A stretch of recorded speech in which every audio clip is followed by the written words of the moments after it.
Hey everyone, this training module is going to be building your hike team.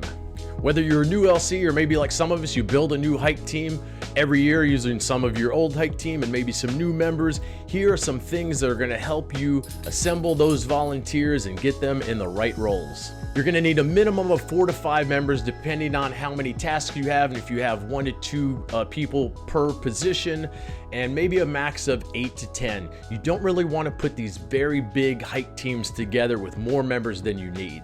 Selecting members for specific positions is much better than just getting a lot of random volunteers and then trying to figure out where to put them. Set out your positions on Facebook and let people know that you're trying to fill those.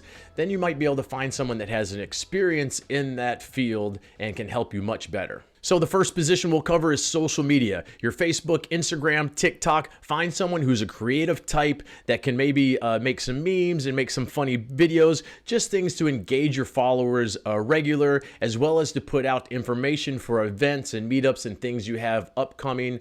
Kind of let them manage those posts and comment sections and whatnot.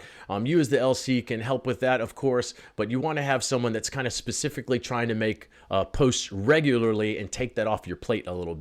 Next is local media. This is anything in print, news, radio, anything that can maybe bring new veterans into the fold and promote the org and your hike date. The LC should be comfortable with being on camera and doing radio interviews, but this person on your team could be constantly out there trying to line up these media opportunities. Fundraising and sponsorship. This can be 1 or 2 people. You should always ask all of your community to help you with fundraising and planning events and finding sponsors, but this individual will kind of be in charge of actively scheduling those, helping lead those fundraisers, and getting you interviews maybe with the sponsors if they need a little help sealing the deal. So they're just kind of overseeing these things, again, just to take them off of your plate, and then they're reporting back to you, and they're working with the other hikers and individuals that aren't necessarily on your team, but maybe just volunteers that want to be able to help in some way. Finance. Find someone that maybe comes from a finance or accounting background, someone that's used to working with numbers and credits and debits and whatnot. They'll help you track your budget, submitting your receipts for reconciliation,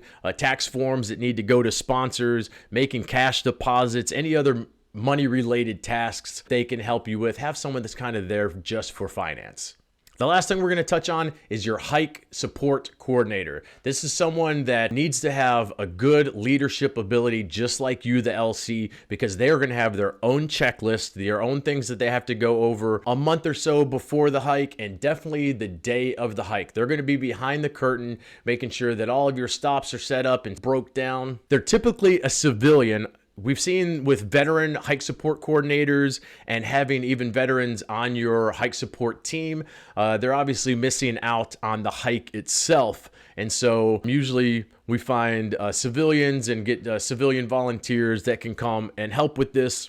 Your hike support coordinator will also be in communication with our national hike support leaders, going to help whoever your HSC is to know what they need to do and how to go over their checklist, kind of like we have regional coordinators as LCs to make sure that they're comfortable with their position and what they need to help you get done.